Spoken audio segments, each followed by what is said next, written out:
We're out of the inside passage now and we've got a bit more of a rock and roll up. So there's more surfing in the pool rather than just casual swimming. Both of you. Thank you.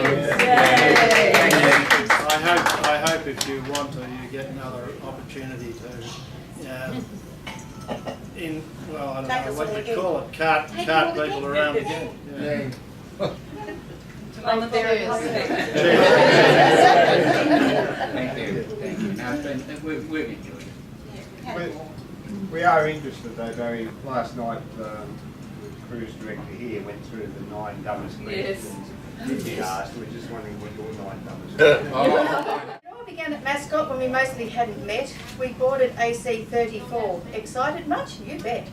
When we made it to Vancouver, we huddled in a group awaiting our connecting flight, a weary little troop. We began to meet each other, for which we all were glad. We met Helen, our new mother, and Barry was our dad. When we landed in Seattle, we were rather over planes. Then our problems were beginning with the ever-present trains.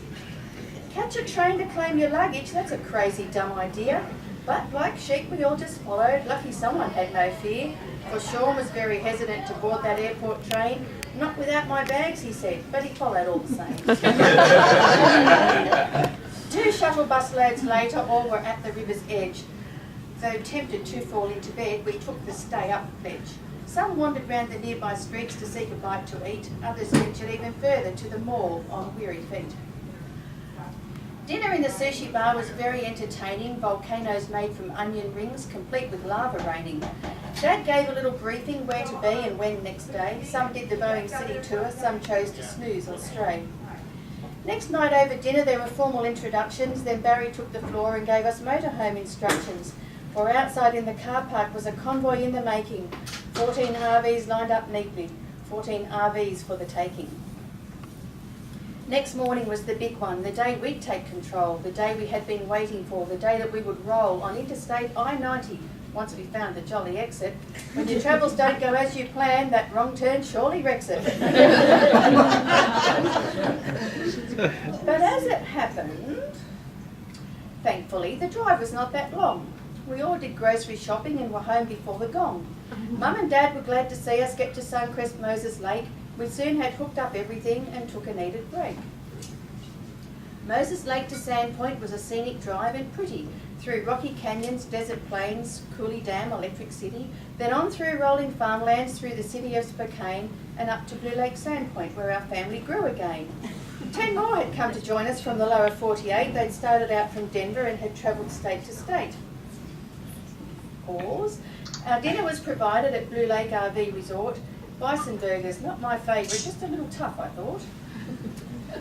This poem can't go on like this with so much fine detail. It needs to be condensed somewhat to complete our journey's tale. So now we'll switch to summarise the places that we've been and what we've done and highlight the amazing things we've seen. We went to Radium, Banff and Jasper, then northwest to McBride. We did hot springs and the Irish pub and some washing on the side. Some saw bears and moose and waterfalls and skittish caribou. We all saw rocks and water and a mountain range or two. There were issues with some motorhomes, like Kevin's leaking gas, with others having gas alarms or going off en masse. Poor Bob and Jane had problems because their RV had no power, and then there was the matter of the overflowing shower. But we carried on regardless, all determined to enjoy, determined to ignore those little things that could annoy.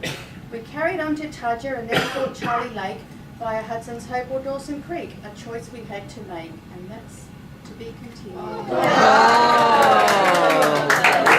That is brilliant.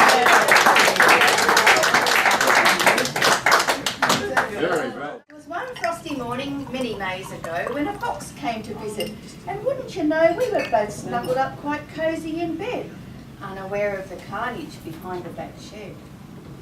At about 3 o'clock I awoke to a clatter. Such squawking and thumping, whatever's the matter? With a dig in the ribs I woke up my spouse. Sounds like a fox might be in the chook house. Well, he flew out of bed and out to the gate, no slippers, no gown, there was no time to wait. It didn't take long to confirm my suspicion.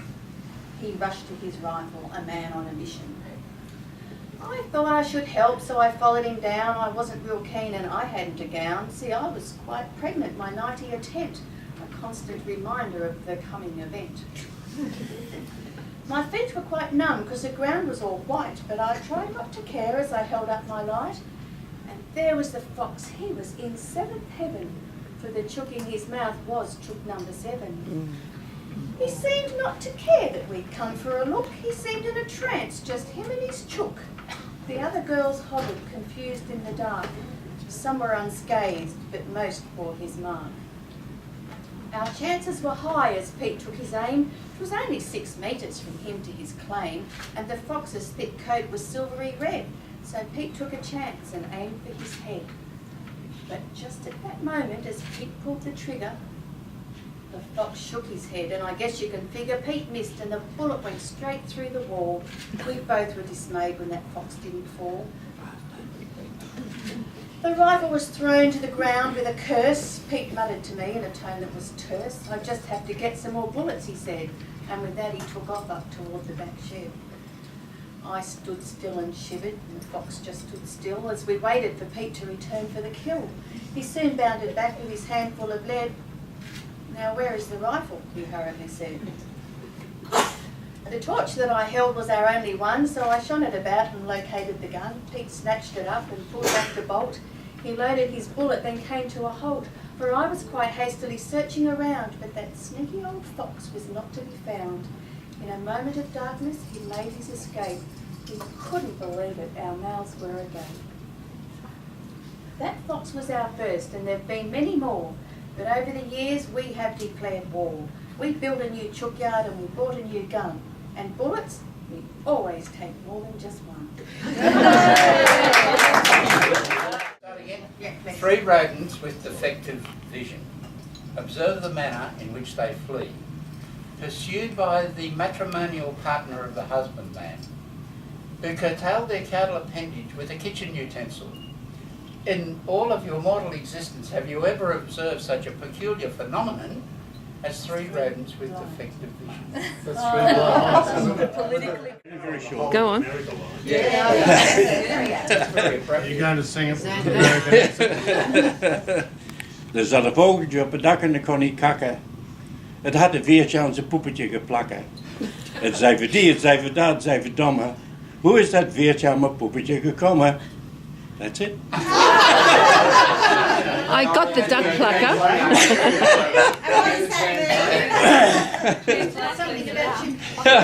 I don't think you can translate it. Oh, you forget. No, you forget. There's a little bird sitting on the... Yeah. There's a little bird sitting on the fence and it's got a feather stuck to its bum. Oh. And it's wondering how that feather got stuck to its bum. That's it. How is that veertje aan mijn poepetje gekomen? Last night on board, and we're sharing with good friends Arnie and Lorraine. We've had a nice meeting with our group friends up the Hudson Room. And now we're back at Rotterdam. Look at that view from our table for dinner.